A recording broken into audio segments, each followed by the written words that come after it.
Continuing with this NFL teams leading up to the NFL draft, we're going to talk about the New York Giants. We're going in order 1 through 32. New York Giants, I don't know if they're out on a quarterback at number 3, but it seems like the Browns have done a lot of work and have spent a lot of time with Jackson Dart, meaning that it could be Shedeur Sanders at number 3, but the New York Giants have signed Russell Wilson and Jameis Winston.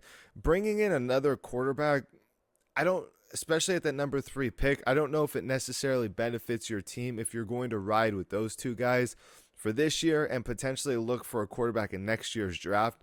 That's kind of the direction I think that they're going in. That's probably the direction I would go in, which opens the door for that number 3 pick. Do you go Abdul Carter, or do you go with the Travis Hunter, who you are bringing in for a visit, who you're going to invest time and energy into?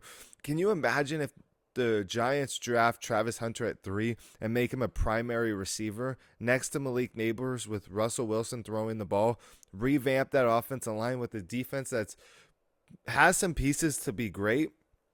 We might see a turnaround, not a dramatic one, but maybe winning more than 3 or 4 games in a season. This could be something that sets them up perfectly for the future and for next year's draft to bring in a quarterback if Wilson and Jameis don't play up to the standards that they want them to. And let's think about it. If Russell Wilson does play up to their standards, that's a great deal, because now you take care of that quarterback issue. They said to hell with the Aaron Rodgers situation. We're just going to bring in Russell Wilson and we're going to get to work right now, which opens the door. Where does Shedeur Sanders fall?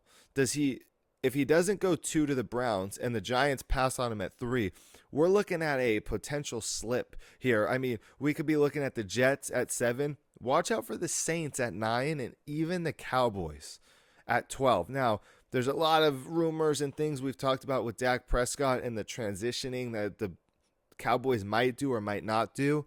Bringing in Shedeur Sanders, if he falls all the way to 12, might be the steal of the draft to have him sit for a year in Dallas. And then you can move on from Dak next year if Dak doesn't pan out.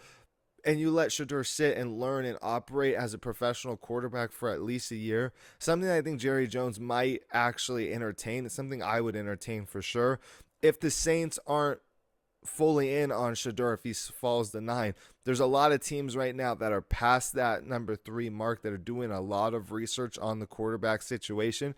Maybe even the Raiders at number 6. I know that they got Geno Smith, but Geno's not going to be there forever. Maybe there's a partnership there that they bring in Shedeur Sanders. He's a wild card piece. He could easily go number 2 to the Cleveland Browns, but what happens at that number 3 pick is still very much up in the air for the New York Giants.